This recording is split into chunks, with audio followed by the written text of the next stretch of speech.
É um prazer estar com vocês mais uma vez. Nós temos inúmeros desafios. Eu sei que não é fácil. A metodologia e os recursos pedagógicos são limitados em razão aos usos desse recurso virtual, né, que é a videoconferência. Eu sei que nós estamos acostumados com o contato, em grande medida vocês passaram por esses processos educacionais e esse momento pandêmico tem nos ensinado alguma coisa de relevante e que nós vamos carregar para a vida. O certo é que o mundo não será mais o mesmo, a igreja também não será mais a mesma a partir de um contexto pós-pandêmico. Nós temos que estar abertos e abertas, né, às mudanças. É um conceito de cultura antropológico que tem muito sentido para os nossos contextos, não é? A cultura, dentro da antropologia simbólica, é encarada como rede de significados, a partir de Clifford Geertz. Nós produzimos cultura. O que é cultura? Cultura é tudo aquilo que está no rastro da humanidade. Tudo aquilo que a humanidade produz. Então nós temos conceitos de cultura imaterial, cultura material, que talvez não sejam tão relevantes mais, porque cultura no amplo espectro é tudo aquilo que a humanidade tem deixado como artefato, como construção, inclusive no pensamento. Então, o termo cultura para o conceito antropológico, na antropologia simbólica, ao mesmo tempo que você tece esses significados, enquanto rede de significados, você também sofre os efeitos dessas significações. É igual ao smartphone. Tem gente no trânsito aí cometendo crime de trânsito, matando seres humanos, porque estão no volante, quando o carro não tem aquele recurso, não é, de estar transmitindo lá para o computador de bordo, você acaba utilizando o smartphone, né, o celular, e acaba cometendo um crime de trânsito. E da mesma forma ocorre no cotidiano, quando vocês estão conversando com seus pares, com seus entes queridos. Aqui em casa nós temos sentido os efeitos dessas significações, dessas mudanças culturais. Porque meus filhos e nós mesmos, né, eu estou com um pouco mais de 40, não quero abrir mão do smartphone.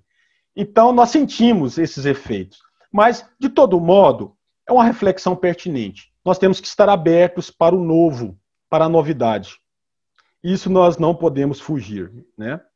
Então, pensando nisso, a partir do que eu tenho proposto, primeiro eu quero falar um pouco sobre o credo dos apóstolos, credo apostólico.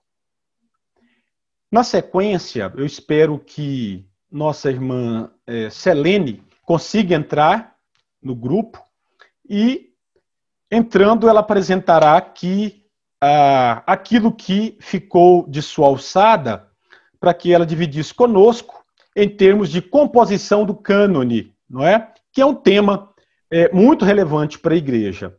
Há de se perguntar, por que, como, de que forma nos foi apresentado os livros que compõem o Antigo e o Novo Testamento, principalmente o Novo Testamento. Por que as divergências?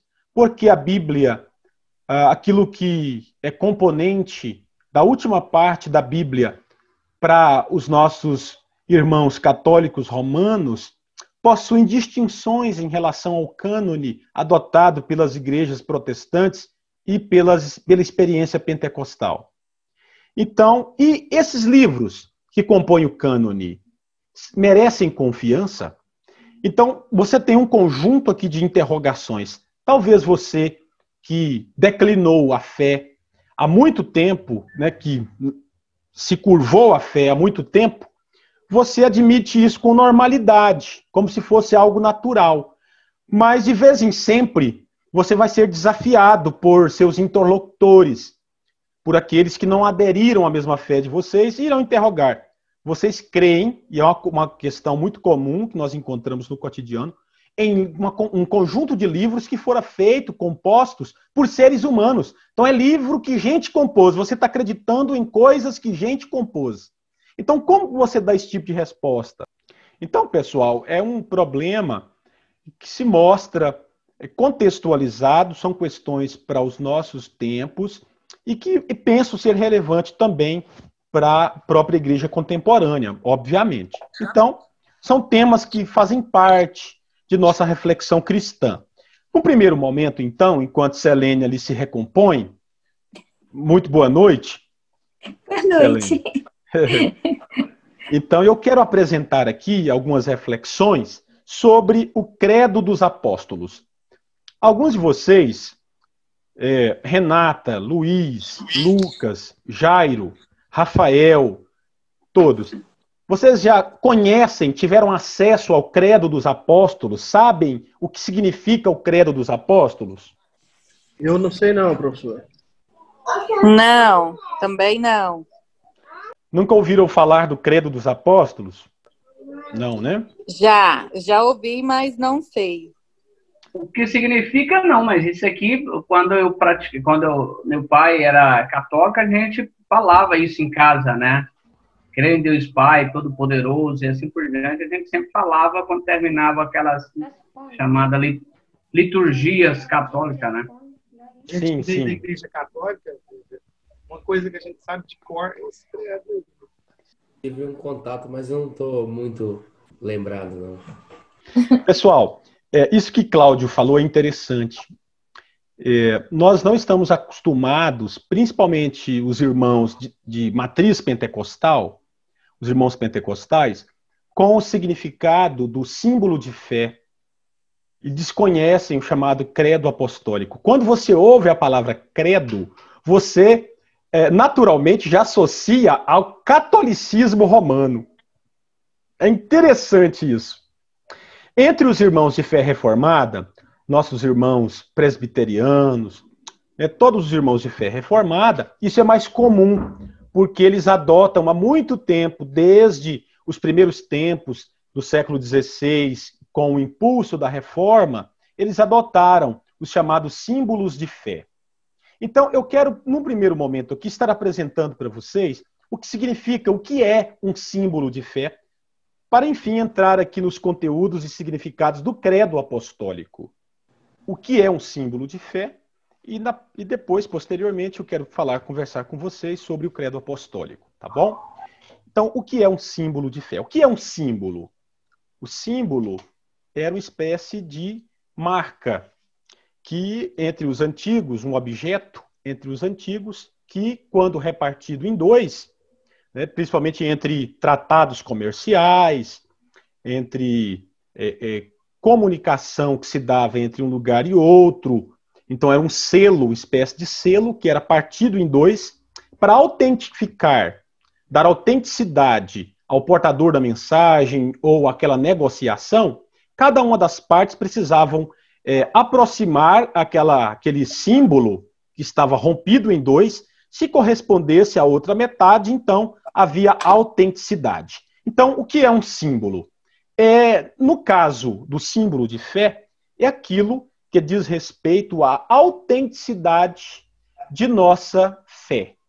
Aqueles pontos que são fundamentais, aqueles pontos de identificação e de comunhão entre toda a cristandade, todos aqueles que professam a fé cristã. São os pontos nucleares da fé cristã resumidos. Então, trocando em miúdos, são resumos, pontos confluentes, pontos de identificação universal entre todos os cristãos. Então, esses símbolos de fé, eles podem ser encontrados, principalmente, eu selecionei aqui duas tipologias. Primeiro, nas confissões de fé. Segundo, nos catecismos. E alguém poderá interrogar, o que isso tem a ver com a palavra de Deus, com a Bíblia? E aqui eu quero apresentar a vocês que todo símbolo de fé, numa perspectiva cristã, e todos os catecismos e confissões partem das Escrituras, tá bom? Nós temos, portanto, para título de exemplo aqui, o famoso encontro entre Filipe, o evangelista, e o eunuco da rainha etíope. Se lembram que quando Filipe o encontra e após aproximar do lugar onde ele estava, da carruagem do eunuco, ele passa a discorrer, né, exegeticamente sobre os significados do profeta Isaías na altura do capítulo 53. Depois disso, o eunuco, então, solicita a Filipe que o batize. A resposta de Filipe foi: nada impede que você seja batizado, contanto, né, que você creia. É o credo. Então, a resposta imediata do eunuco foi: eu creio que Jesus Cristo é o Filho de Deus. Então, nós temos aqui, na Escritura, nos Atos dos Apóstolos, e não só lá, nós temos em toda a Escritura canônica esses exemplos de símbolos de fé ou de confissões de fé. Então, o que é uma confissão de fé?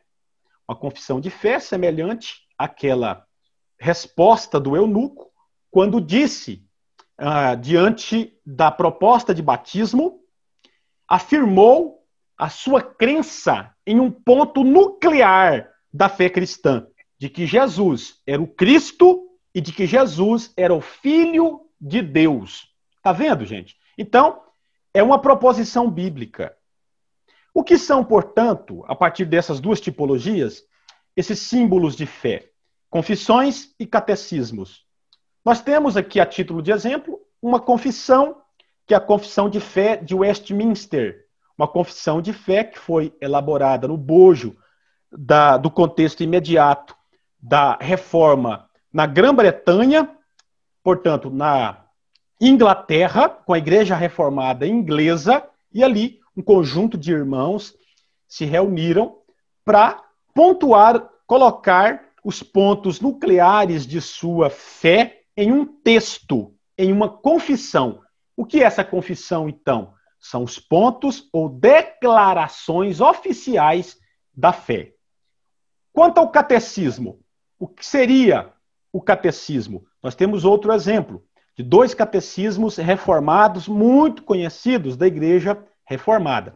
O catecismo maior e o catecismo menor de Westminster. O que é um catecismo? Ora, queridos e queridas, nós temos também a facilidade de associar a palavra catecismo à Igreja Católica Apostólica Romana. Não é isso, Cláudio? Verdade. Isso mesmo. E aí até tem uma hierarquia lá, né, que fala, eu fiz o catecismo, né? É como se fosse uma hierarquia lá dentro. Eu fiz a primeira comunhão, eu fiz crisma, fiz não sei o quê, e eu fiz o catecismo. Isso. E o que seria isso, esse processo todo? É um processo de discipulado. Então, o que é o catecismo? Vem de catequese. O que é a catequese? É o ensino. Se lembre do livro que nós abordamos aqui entre os pais apostólicos, de autoria, daquela conjuntura imediata à morte dos apóstolos, que é a Didaquê. O Didaquê era um instrumento catequético. Portanto, uma obra catequética que foi usada para instrução. Então, o que é o catecismo maior e menor, por exemplo, de Westminster? São dois símbolos de fé, como já disse aqui, mas usados, verticalizados para o ensino. O maior para os mais especializados, para o adulto, e o chamado catecismo menor para o ensino de criança. Para o ensino de criança. Gente, e é muito importante isso em termos didáticos, porque nós sabemos que, e é interessante abordar isso, refletir sobre isso, que as crianças aprendem por repetição. E não só as crianças. Por exemplo, eu tinha uma mania de interrogar um professor que eu tinha, um orientador, que tinha, assim, um capital cultural elevadíssimo, e eu tinha muita dificuldade de entender o que ele dizia. E, com o tempo, ele foi me provocando. essa provocação em dominar o conhecimento. Porque nós precisamos ser provocados. Os nossos professores atuam exatamente nessa linha de provocação. Quando o nosso professor, nossos professores são dotados de capitais culturais elevados, e quando nós não conseguimos entender, ou às vezes somos desafiados nesse processo de apropriação do saber, instigados pelo professor, ele ocupa um lugar importante nesse processo de ensino-aprendizagem. E eu fui provocado por esse professor.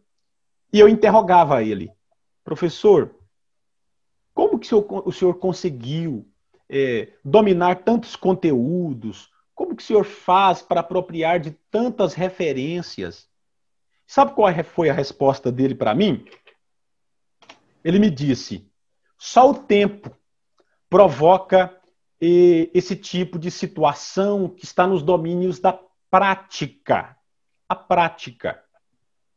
O que significa, segundo ele, eu fui repetindo, de tal forma que para mim hoje é natural. Para mim é natural. Então, nós temos essa visão de que nós estamos tão distantes do especialista, do professor, e nós esquecemos que o professor está no domínio da prática, está manipulando certos objetos há muito tempo, enquanto nós, os alunos, não.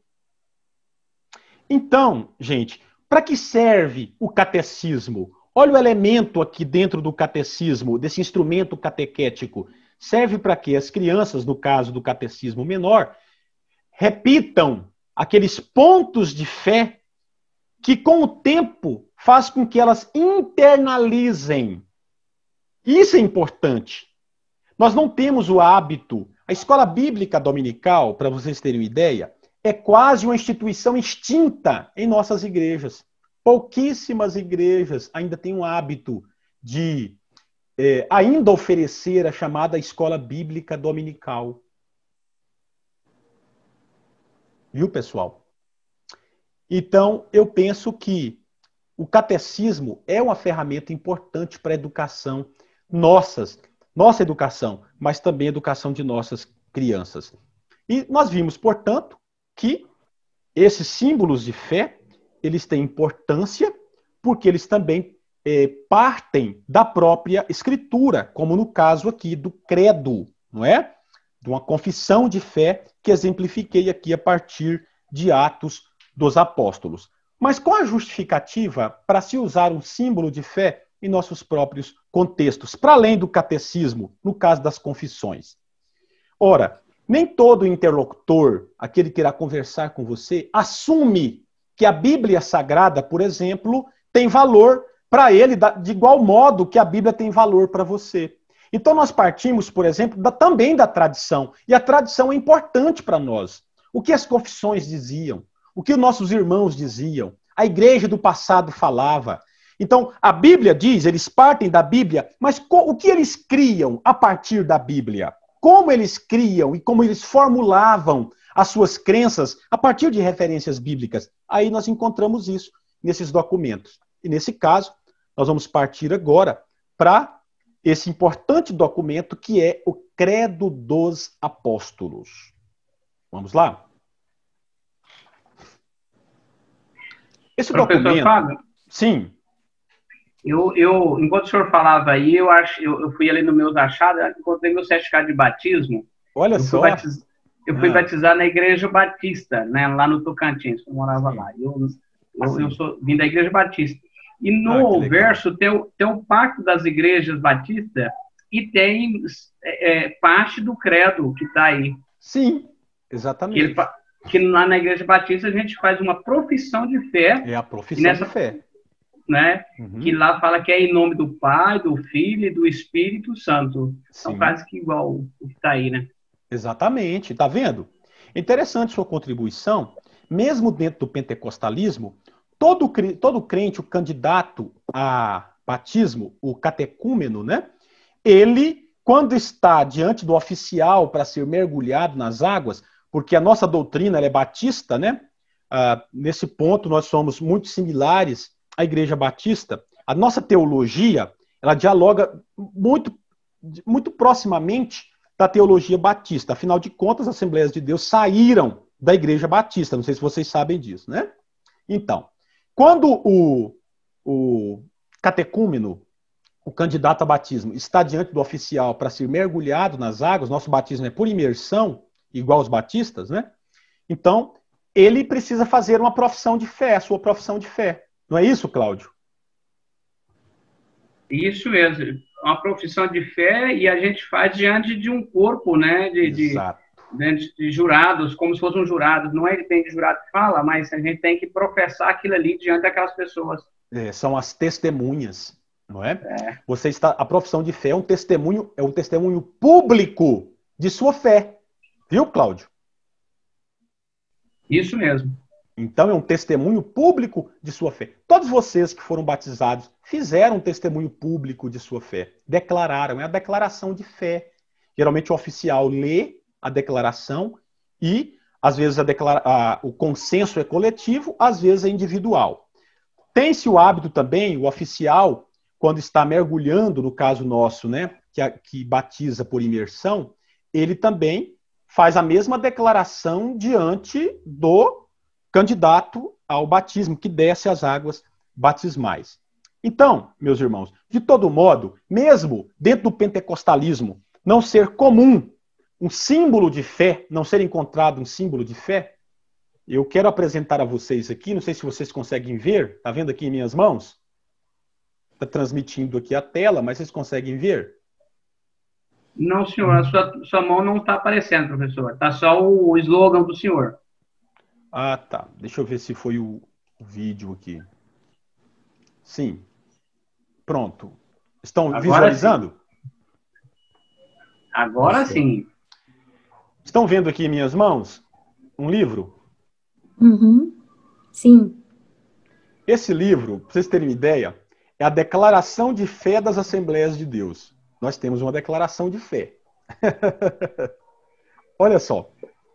Essa declaração de fé, ela só foi publicada, vocês sabem quando? Em que ano? Vocês têm ideia? Em que ano foi publicado essa declaração de fé? Quem aí pode chutar? Não. Chutar? Chuta. 2011. 2011. Declaração de Fé das Assembleias de Deus. Nossa, não imagino. Deve ter sido no século passado. Excelente. 1900 e alguma coisa. Excelente. Foi em 2017. Que tragédia. Que tragédia. Eu já nem era mais vida de longe. Yeah. Vejam bem, por quê? Há uma justificativa. Vinson Sinan, que é um historiador do pentecostalismo, declara que assim que as Assembleias de Deus, no contexto norte-americano, foi reunida em 1914, eles queriam construir um símbolo de fé. Mas eles ficaram muito preocupados em adotar um símbolo de fé e esse símbolo tomar o lugar da Escritura. Só para vocês terem uma ideia. Por quê? Tudo isso tem uma explicação histórica. Quando o pentecostalismo surge no final do XIX, início do século XX, principalmente toma forma no início do século XX, é um contexto da teologia liberal e é um contexto também de extremo racionalismo. Um século se lembra da aula passada, quem trabalhou comigo na aula passada, nós estávamos falando do peso do racionalismo do século XIX e que é transportado para o século XX. E é nesse momento que surge, por exemplo, a teologia liberal, gente. O que a teologia liberal está fazendo nesse contexto? Está eliminando todo o conceito de revelação. Está questionando a autoridade da Escritura. O pentecostalismo, pessoal, em grande medida, é uma resposta ao racionalismo do século XIX e também à teologia liberal. Não sei se vocês sabiam disso. Então, havia um medo entre aqueles irmãos de que se adotasse um símbolo de fé, o símbolo poderia usurpar o lugar que pertence à revelação propositiva de Deus, que é a Escritura.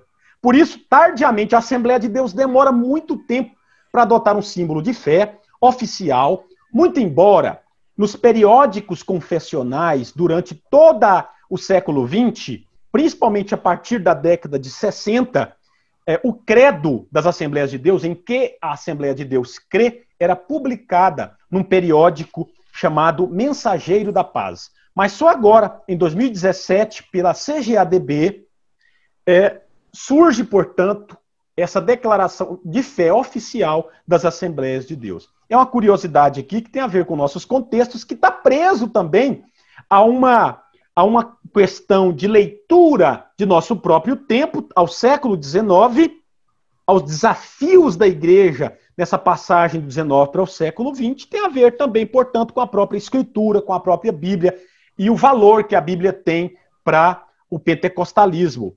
Longe de representar um distanciamento da Escritura, essa declaração tardia dos símbolos de fé pelas Assembleias de Deus representava, na verdade, um apreço que os nossos irmãos pentecostais de primeira e segunda geração tinham pela palavra de Deus, pela Bíblia Sagrada.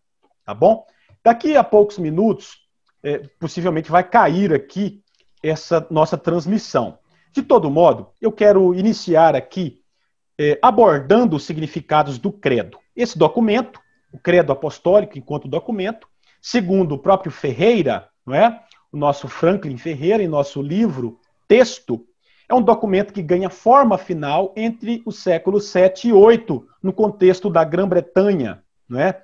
No contexto da, hoje, na localização geográfica conhecida como Grã-Bretanha. Esse documento, no entanto, que ganha forma nesse contexto, ele é resultado de um processo de construção que remonta os tempos bíblicos, o próprio Novo Testamento. Como disse, aquela resposta do eunuco é uma resposta de fé, é uma resposta de crença. Ele diz lá, creio que Jesus Cristo é o Filho de Deus. Então, a resposta de fé, e praticamente diante do batismo, né, antes de descer as águas batismais. Portanto, o Credo dos Apóstolos, esse documento, muito embora esteja preso ao sétimo século, ele é resultado de um processo de construção desde os tempos do Novo Testamento, do século I, mas principalmente num contexto imediato, entre o século II e III. No século III, toda esta fé cristã, todos esses pontos fundamentais da fé cristã já haviam sido construídos e a igreja já havia dado respostas aos desafios de sua fé. As fórmulas batismais também eram utilizadas amplamente por esta igreja. Mas no contexto do século II, a igreja foi desafiada, e entre o século III, desafiada também em termos de resposta aos livros canônicos, que eram o receptáculo de todo o conteúdo da fé da igreja cristã antiga. Aquele que negasse, por exemplo, a sua fé cristã, aquele que empunhava um livro canônico, um texto do Novo Testamento, entre o século II e III, principalmente a partir de 303 a 305, sob a perseguição de Diocleciano, ele era morto, simplesmente por ter um livro bíblico, canônico, em sua mão. Então, houve aqui um fenômeno muito interessante nesse período, que é um fenômeno, um apreço muito grande pelos livros canônicos e pela verdade neotestamentária que estava depositada nesse depósito apostólico, nesses livros canônicos. Então, é um desenvolvimento, é resultado desse desenvolvimento que ganha forma a partir desses contextos imediatos, do contexto do século I, século II, século III, e ganha forma definitiva no século VII. E eu quero aqui ler com vocês e apresentar os significados de forma en passant, para depois a Selene nos trazer aqui, nessa ponte, nesse diálogo, os significados da formação do cânone, não é? Vamos lá? O ponto primeiro do credo apostólico diz: creio em Deus Pai Todo-Poderoso, Criador dos céus e da terra. Aqui eu percebo que há uma resposta na conjuntura imediata do século II, entre o século II e III. Como eu disse para vocês, o credo está envolvido num processo de construção. Eu disse para vocês aqui que a primeira grande heresia que atormenta, que desafia os nossos primeiros irmãos é o gnosticismo. Se lembram disso? Uhum. Sim. Gnosticismo. O gnosticismo bebe em fontes dualistas, não bíblicas e não cristãs. Eles tinham dificuldade, por exemplo, como Marcião, de entender que o Deus do Antigo Testamento era o Pai de nosso Senhor Jesus Cristo. Se lembram disso? Ele rejeitava o Antigo Testamento e o Deus do Antigo Testamento. Uhum. Não é? O que o credo apostólico está dizendo aqui? Afirmando a sua crença no mesmo Deus revelado no Antigo Testamento, que é criador do céu e da terra. Não há dualidade. Ele cria o céu, ele cria tanto o plano da espiritualidade, mas cria também o plano da materialidade. Então, há uma negação do dualismo marcionista. Há uma negação de uma cosmovisão dualista. Eu creio no Deus Pai Todo-Poderoso, Criador dos céus e da terra. Isso é lindo, gente. Isso é lindo.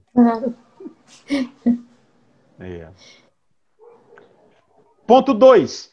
E em Jesus Cristo, seu único filho, nosso Senhor. Isso é uma resposta terrível, né? Veemente aos dualistas, aos gnosticistas, inclusive às testemunhas de Jeová, desculpem aqui a agressividade. Então, Jesus Cristo é o Filho do Deus Pai, é o único Filho e é Senhor. Lembrando que a associação de Jesus como Senhor implicava num conceito de divindade. Se lembram disso? Uhum. Conceito de divindade. 3, que foi concebido pelo Espírito Santo e nasceu da Virgem Maria. Poxa, o que o gnosticismo dualista dizia? É impossível a encarnação de Deus. Nós cremos num Deus encarnado, pessoal. Às vezes isso parece absurdo para nós, mas é isso que a Bíblia revela. Jesus Cristo é Deus e o Deus encarnado. Foi concebido pelo Espírito Santo e nasceu de onde? Da Virgem Maria. Da mulher. Vamos lá? O dualismo gnosticista, o gnosticismo também, não admitia que Deus encarnado, o próprio Cristo, foi morto na cruz. Se lembram desses grandes desafios do gnosticismo que apresentei para vocês em aula anterior? Quem morreu na cruz, segundo eles, não foi Jesus, não foi o Filho de Deus, foi só a parte humana. Em outro momento, o gnosticismo dizia, na verdade, nem houve ressurreição, porque o Cristo nunca morreu. Isso colocava em jogo, em tensão, a própria fé cristã, o cerne da fé cristã. Se lembrem do apóstolo Paulo. Se Cristo não ressuscitou, é em vão nossa fé. Nossa fé não tem validade. No ponto 4 do credo apostólico, então, nós temos aqui a assertiva, né, de que os nossos irmãos davam resposta aos desafios de seu próprio tempo, confirmando a sua crença na própria revelação propositiva de Deus nas Escrituras, de que Jesus, ele morreu, o Cristo de Deus morreu, mas não permaneceu no sepulcro, ele ressuscitou, não é? Desceu às partes baixas da terra. Há um problema aqui de interpretação, o chamado descenso, né? Porque o credo apostólico sofreu modificações, e as últimas modificações dão conta de que Jesus desceu no inferno. E a exegese, tanto dos textos bíblicos, como na epístola de Pedro, como também as proposições de Paulo, né, e o credo apostólico, dão conta de que a palavra Hades, no grego, representava o sepulcro. Tá bom, gente? E quando Pedro diz que ele desceu as partes baixas e pregou, desceu até aqui e desceu às partes mais profundas e pregou aos espíritos em rebeldia durante o dilúvio, alguns exegetas, por exemplo, os nossos irmãos reformados, dirão, entre eles Heber Carlos Campos, dirão que, na verdade, era o Espírito de Cristo na vida de Noé, né, que operava a partir de Noé, que pregava as boas novas daquela geração antediluviana. Então, há um problema de exegese aqui, que eu não vou entrar no mérito. Contudo, o ponto nuclear aqui é a crença, a afirmação dos irmãos contra o gnosticismo, que recusavam a crer, afirmar que Jesus Cristo, ele encarnou, o Filho de Deus encarnou, era o Deus encarnado, ele morreu, mas ressuscitou também. Então, a resposta ao gnosticismo, tá, meus queridos? A resposta ao gnosticismo. Ponto 5. No terceiro dia ressuscitou dos mortos. Resposta ao gnosticismo. Ele ressuscitou. Subiu ao céu, está assentado à direita de Deus Pai Todo-Poderoso. Diz respeito à esperança cristã. Donde há de vir a julgar os vivos e os mortos. Diz respeito à esperança cristã, a chamada escatologia bíblica. Creio no Espírito Santo. O Espírito Santo aqui, isso aqui é uma fórmula, o credo, ele reproduz uma fórmula trinitária. Vocês percebem aqui que o credo está afirmando a crença no Deus Pai, no Deus que é Filho e no Deus Espírito Santo, que não são três deuses, é um só Deus. Tá bom? Mas a fórmula é trinitária, que também vem de fórmulas bíblicas, bebe em fórmulas bíblicas, como, por exemplo, Romanos capítulo 1, de 1 a 4. Você encontra isso, por exemplo, na bênção apostólica de Paulo, na Epístola aos Coríntios. Então, essa fórmula trinitária, ela é bíblica, tá? É bíblica. Está presente no credo apostólico. Na Santa Igreja Universal de Cristo, a comunhão dos santos. Então, às vezes você compra a ideia de que o conceito de Igreja Universal pertence ao catolicismo romano. Não é verdade. O conceito de Igreja Universal é bíblico, é apostólico e se prende aos primeiros tempos da Igreja. Que igreja é essa? O corpo de Cristo. Resultado de crentes, aqueles que creem em todo o tempo. Nossos irmãos reformados acreditam numa igreja no Antigo Testamento que começou com a família de Abraão. Muito bem. Mas nós temos um conceito de igreja cristã que nasce com o próprio Cristo. Era desejo de Cristo, de Jesus, conforme Mateus capítulo 16, a partir do verso 18, não é isso? Na resposta a Pedro, Jesus disse: olha, diante de sua declaração, te digo que tu és Pedro, e sob esta pedra edificarei a minha eclesia, a minha igreja, e as portas do inferno não prevalecerão contra ela. Então era a intencionalidade do próprio Cristo formar o seu povo, igreja. Muito bem. Na remissão dos pecados. Sim, gente, na remissão dos pecados. Tem muita gente que não crê mais, não acredita mais nem que há pecado, né? Jesus, tem misericórdia. Bom. Na ressurreição da carne, réplica ao dualismo grego. Tudo que é carne, lembram no dualismo grego que eu acabei aqui dividindo com vocês, e que vem ameaçando a nossa fé há muito tempo, não é? Ah, não existe ressurreição, não. Esse negócio de ressurreição, não, porque carne, isso aqui que é tangível, tudo que é visível, tangível, é ruim. É ruim. Não falei da estigmatização do corpo, da autoflagelação do corpo, da mutilação do corpo dentro de uma tradição ascética, supostamente cristã, que bebe nessas fontes dualistas. Não maltrate o seu corpo. Não maltrate o seu corpo. Por quê? Porque é criação de Deus. E tudo que Deus faz é o quê?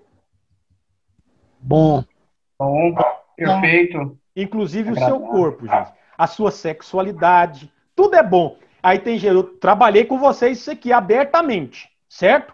Tem muita gente que vê, a partir dessas representações dualistas, né, que o pomo proibido era a sexualidade do casal edênico, quando o homem tem acesso né, as partes íntimas da mulher. Misericórdia, meus irmãos. Deus criou o sexo para nós, tá bom? E é muito bom. Graças a Deus por isso. Muito bem.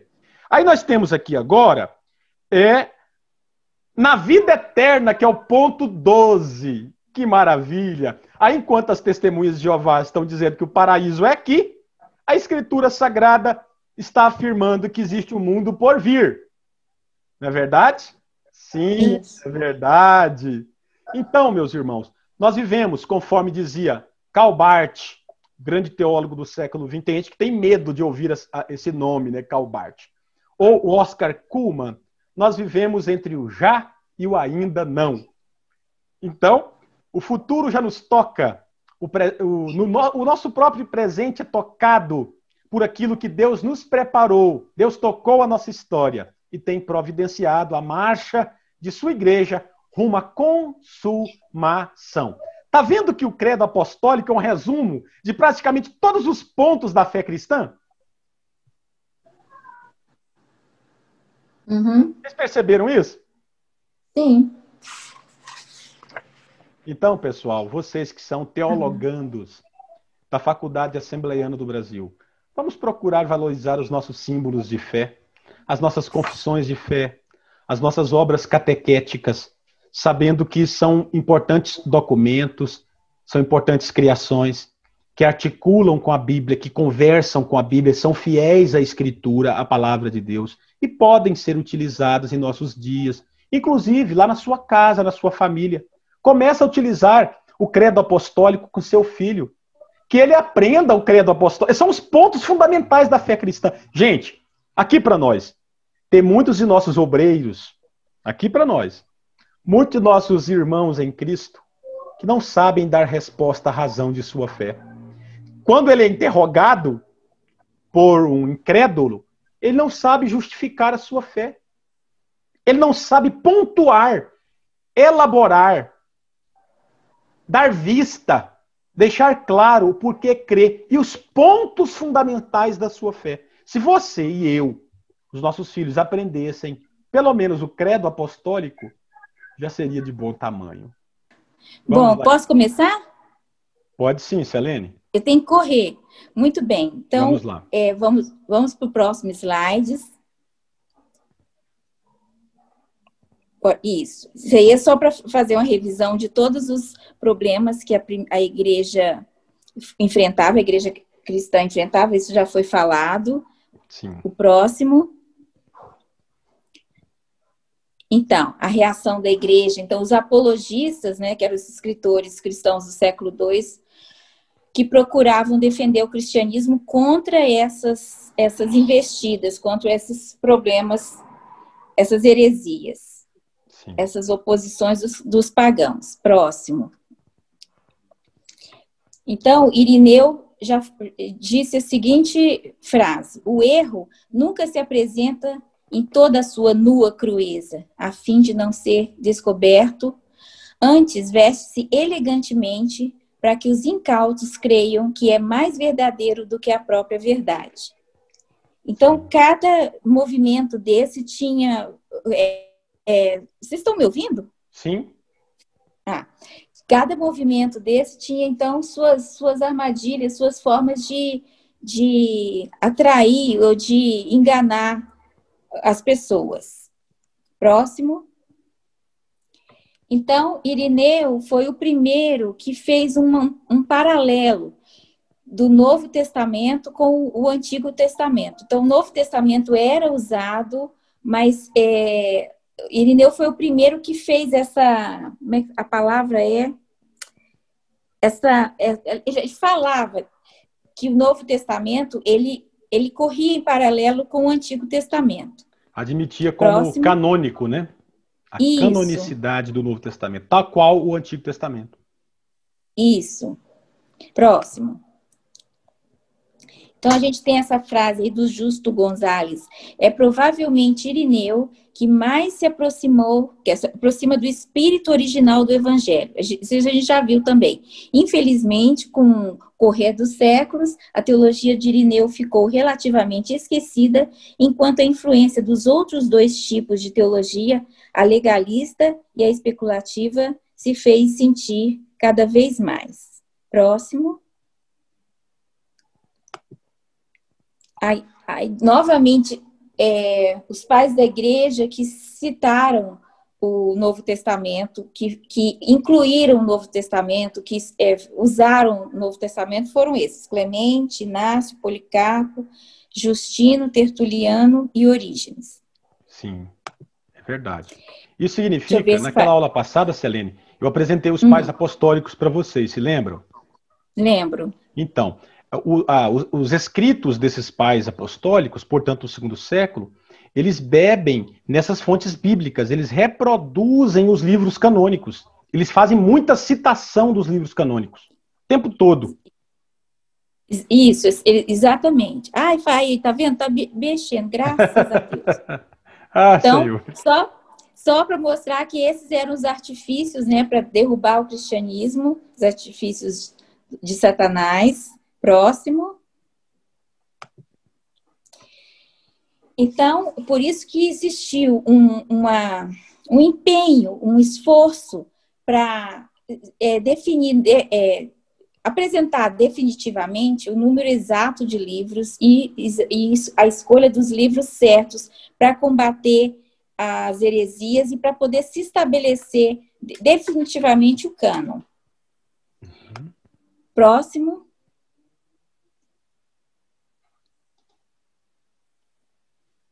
Pronto? Então, a formação do cânon, né? Foram as 3 razões principais para definir o cânon do Novo Testamento. O combate ao marcionismo, que criou um cânon restrito, né? Usando Lucas e as cartas de Paulo. Sim. Muitas igrejas orientais estavam empregando livros espúrios em seus cultos. E o imperador Diocleciano, que mandou, o senhor acabou de falar isso, mandou destruir os livros sagrados. Próximo. Então, só para a definição de cânon, que a gente pode até passar, né, que vem da palavra latina, que quer dizer, e derivada do grego também, como regra ou vara. Então, aplicando este conceito aos escritos sagrados, podemos definir que cânon significa o conjunto dos livros do próximo Antigo e do Novo Testamento, considerados inspirados por Deus e aceitos pela igreja desde a era dos pais apostólicos, que foram os sucessores dos apóstolos. Próximo. É isso mesmo. Então, Paulo recomendou isso nessa passagem de 2 Tessalonicenses, isso. Então, irmãos, estai firmes e retende as tradições que vos foram ensinadas, seja por palavra, seja por epístola nossa. Maravilha. Então, ele confirma isso, que eles precisavam ficar firmes nas heranças que eles tinham, tanto as heranças faladas quanto as epístolas dele. Então, essas tradições por palavra que Paulo se refere são as tradições que os apóstolos ensinaram e estão registradas nos diversos livros. Próximo. Então, eu faço uma pergunta aqui a toda a turma, Selene. Isso. A partir da sua apresentação. Paulo, apóstolo, ele tinha consciência de que o produto de sua escrita era inspirado por Deus? Ele tinha consciência da inspiração de seus escritos? O que vocês acham, pessoal? Eu acho que sim. Eu creio. Mas é claro que tinha. Porque o senhor acha que ele não tinha? Não. Eu admito, eu tenho certeza disso, eu não tenho nenhuma dúvida disso. Um cara que foi arrebatado, teve o privilégio de conhecer o paraíso. É muita coisa para um homem só. Exatamente. Então, por que eu estou provocando? Porque alguns irão dizer que o cânone é falsificado, existe uma falsificação canônica, de que é um dos primeiros embates com o não crente, né? Você crê num livro feito por mãos humanas, é coisa de gente, é coisa de ser humano, né? Não é de Deus, não vem de Deus. Então, o Paulo tinha consciência de que toda a tradição apostólica, não só os seus, mas os escritos apostólicos, eles tinham valor canônico. Não há dúvidas disso. Ele Isso, chama, professor. inclusive, o evangelho que ele pregava, de meu evangelho. É meu evangelho. Uhum. Então ele tinha E- consciência, viu, pessoal? Tá vendo aí? É o que a nossa Selene está dizendo. Olha o que está dizendo aqui em 2 Tessalonicenses 2:15. Olha aí. Estais firmes e retende as tradições que vos foram ensinadas, seja por palavra, seja por epístola nossa. Ele não tem nenhuma Isso. dúvida.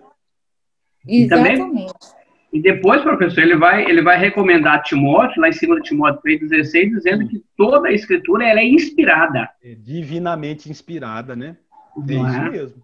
E escritura, o conceito de escritura aqui é assumido na literatura que compõe o Novo Testamento, não é?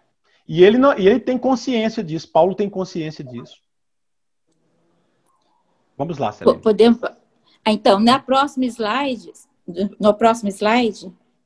então, o apóstolo Pedro também confirma que as cartas de Paulo são escrituras. Isso. E é interessante que os concílios, é para desmentir a ideia de que os concílios foram feitos para arrumar um jeito de tornar a Bíblia confiável, uma arrumação humana. Então, aqui fala, né, eles foram efetuados pela Igreja de Roma apenas para reconhecer aquilo que já era uma evidência entre a Igreja, entre os fiéis da Igreja. E os concílios expurgaram os escritos falsos por não haver testemunho entre os fiéis e também por conterem informações falsas. Sim. Próximo. Gente, eu tô doida para chegar num negócio aqui.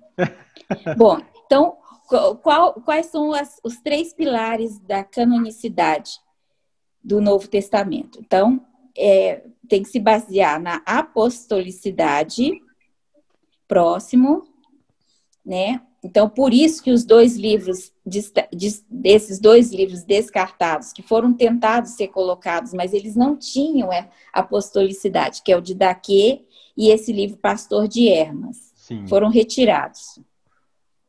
Próximo, a autoridade reconhecida pela igreja primitiva, isso era fundamental.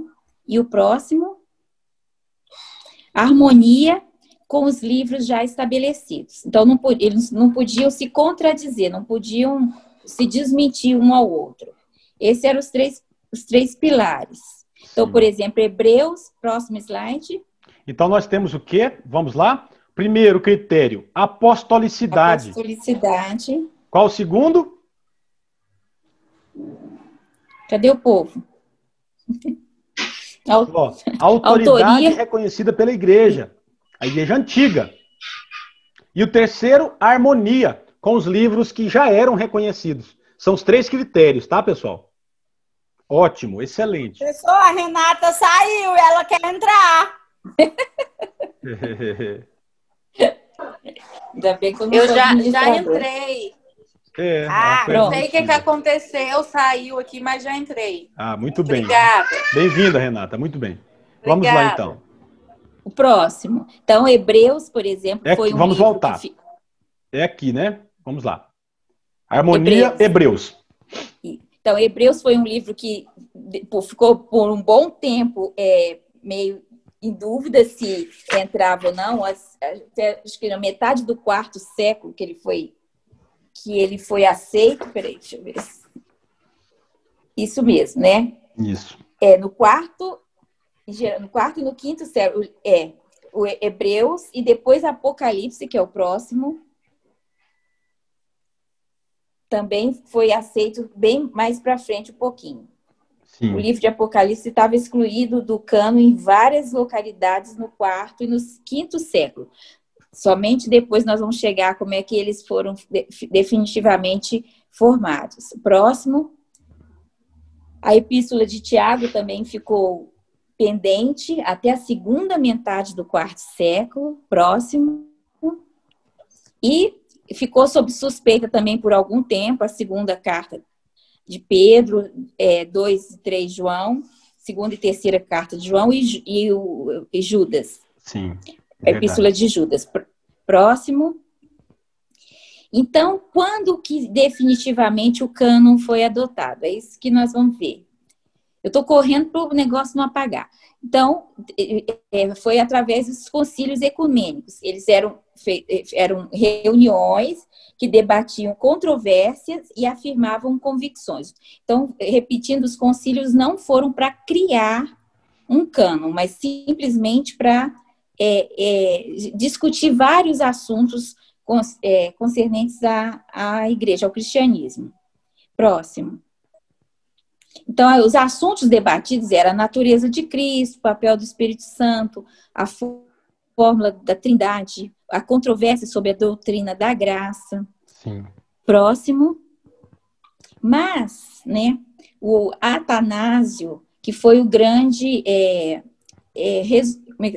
que trouxe uma solução para o problema, nessa carta de Páscoa. A carta de Atanásio reconhece o cânon do Novo Testamento em 367 depois de Cristo. Sim. Então, pessoal, esse documento, o cânone, essa carta de Atanásio, é o primeiro documento que acaba admitindo, a partir de um grande pai da igreja, de uma grande autoridade da igreja, a composição dos livros canônicos do Novo Testamento, tal qual nós temos hoje, a partir desse documento. Muito embora, viu, Selene, haja um documento ainda mais antigo, que é a lista muratoriana, que ela é do segundo século. Ah, mas eu vou falar. Então vamos lá, então. Slide, vamos lá. Pronto. Bom, então os concílios posteriores a essa carta de Páscoa foram só para confirmar, né? O concílio de Hipona, de Cartago e de Calcedônia. Uhum. Próximo é isso. Então, quando ocorreu a canonização? Em 367, como a gente viu, por Atanásio, patriarca de Alexandria, então publicou essa lista de 27 livros canônicos, os mesmos que hoje possuímos. Isso. Essa lista foi aceita pelo concílio de Hipona, na África. E no terceiro concílio de Cartago, em 397, foi definitivamente reconhecido e fixado o cânon do Novo Testamento. Então, 30 anos depois de Atanásio ter feito, então, definitivamente, ou acho que oficialmente, no Concílio de Cartago, foi aceito, certo? Sim. Tudo bem? Pro próximo. Isso aqui eu estava olhando na internet, por acaso achei esses slides, e era uma aulinha para crianças, e a gente vê que mesmo no nosso meio, eu coloquei esse slide para mostrar, mesmo no nosso meio, a gente vê esses erros, ó, como a Bíblia foi montada. Montada, meu Deus. Tá vendo? Então, eu trouxe para vocês para ver.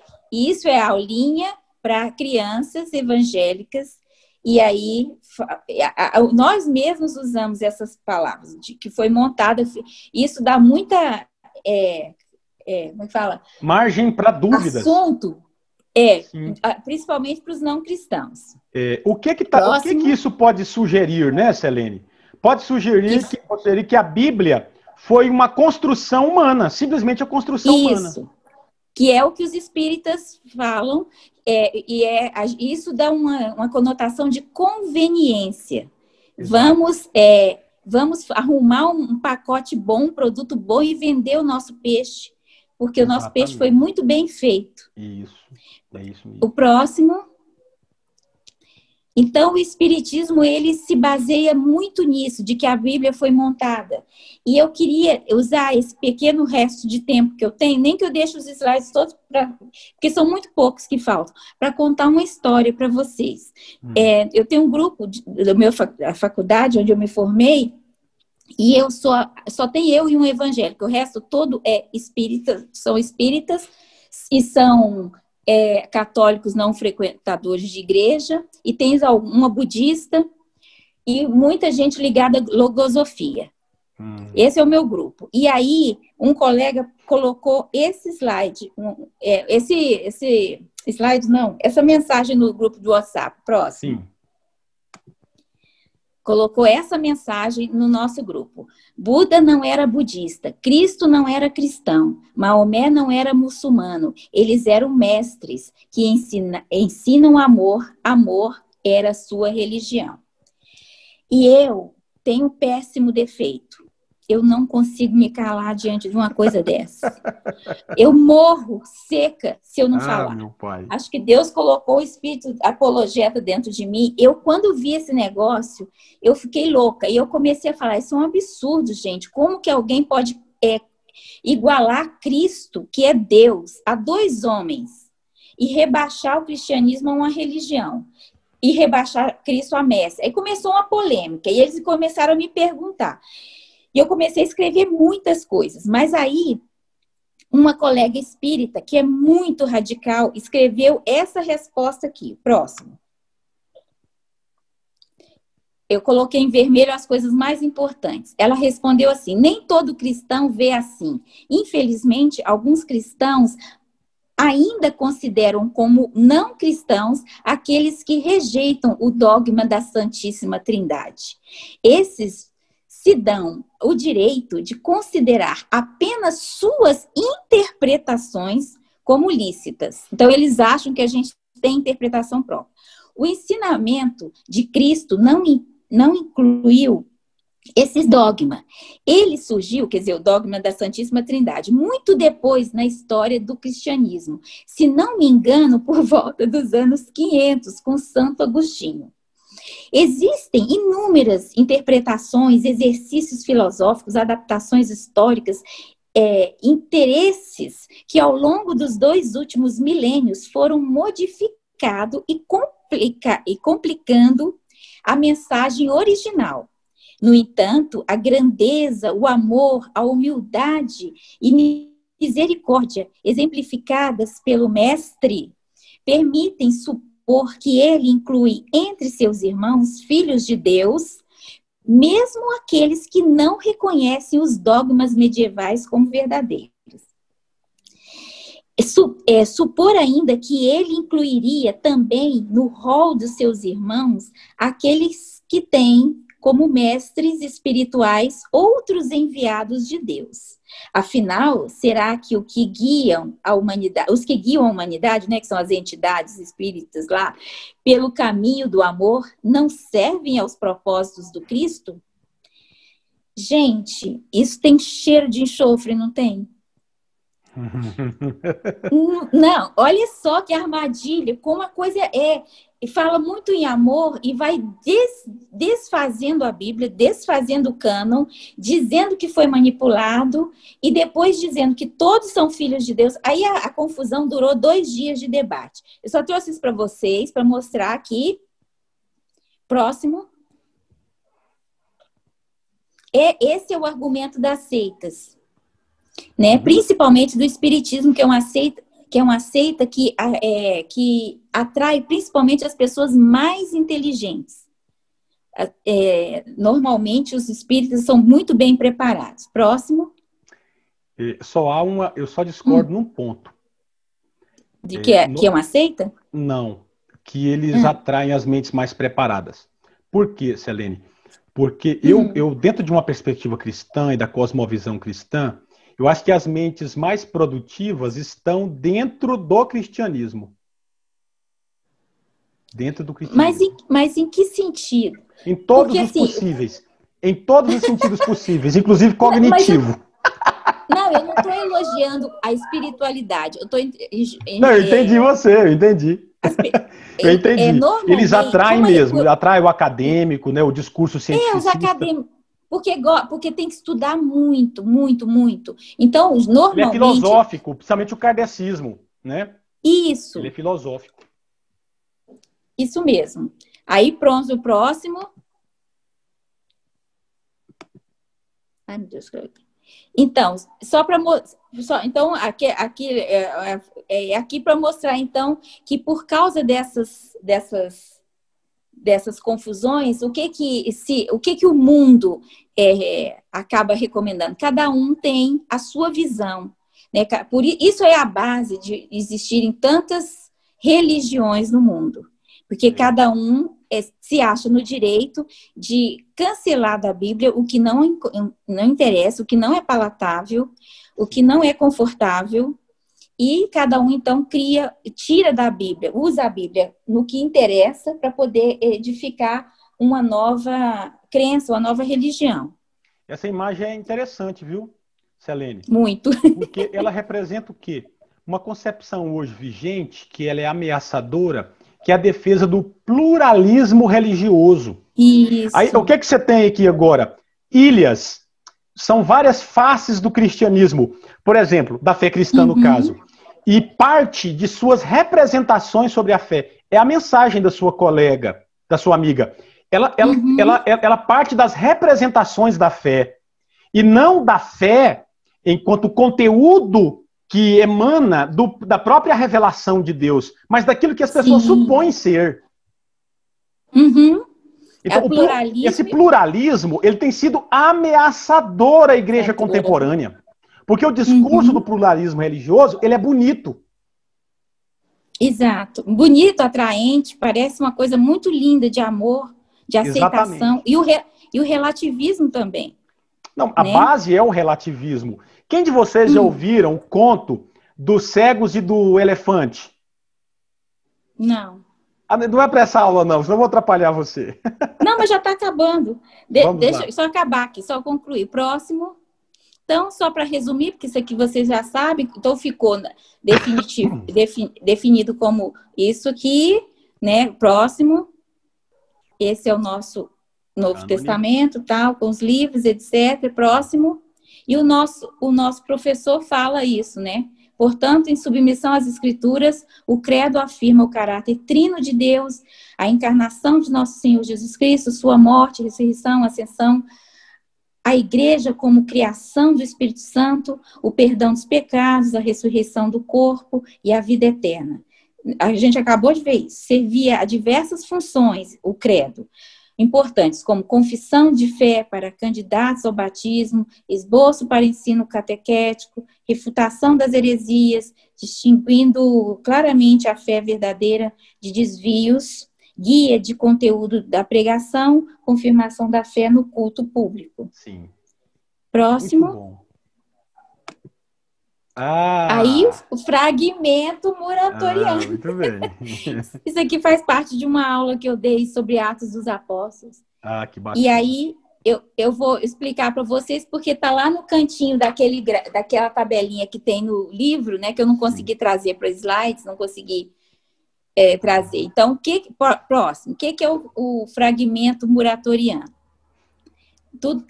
Muratoriano vem do sobrenome do padre Ludovico Antônio Muratori, né, que viveu nessa época, no século 17, 18. Esse padre encontrou uma lista dos livros do Novo Testamento do 8º século, escritos em latim, na Biblioteca Ambrosiana de Milão. Então, ele encontrou essa pérola, esse tesouro, escrito no 8º século. E essa lista de livros do Antigo Testamento era uma tradução do original em grego que foi escrito em 170, é a coisa mais antiga que nós temos. Sim, no 2º século. E ele encontrou isso, né? E essa lista faz muitos comentários sobre os livros, cada livro do Antigo Testamento. Inclusive, nessa lista, se comenta que Lucas escreveu Atos dos Apóstolos. Esse é um dos argumentos para se provar que Lucas... Os livros do Novo Testamento, não é? É isso mesmo. Isso, do Novo Testamento. E eu acho que... deixa eu ver se tem mais alguma coisa próximo. Acabou. Acabou. Agora você vai contar a história. Então, pessoal, parabéns, Selene. Muito bom. Desculpa a falta de coisa. Eu vou fazer uma aula sobre isso. Não, nós sabemos que você é muito competente, Selene. WhatsApp Web. Eu vou saber como é que eu faço, bem rapidinho, assim, 30 segundos, como é que eu faço. Desafios novos. A gente vai aprendendo, né? Que bom que a gente está aprendendo com isso, né, gente? A gente tem que estar aberto para o novo, né? Como eu disse aqui na introdução. Que bênção. Então, pessoal... Posso fazer uma pergunta aí? Sim? Pois não, Luiz. Não, é só assim, a título de curiosidade mesmo. Então vamos lá. Quer dizer que nós não temos nada de original do Novo Testamento. Original fala assim, do original lá em... Nós temos mais antigo esse documento em latim. Sim. O original grego se perdeu com o tempo. Exatamente. Então, nós não temos, inclusive dos livros canônicos, nós não temos nenhum autógrafo, que é o que é considerado o autógrafo, é o livro original. Uhum. Simples, né? Simples, porque era o material, o suporte de confecção desses livros, ou era o pergaminho, ou era o velino, o couro, né? Então, você tem dois materiais, que eram ou é de vegetal, composto por vegetal, ou você tem couro. Então, não subsiste ao tempo. Você tem cópia de cópia de cópia de cópia.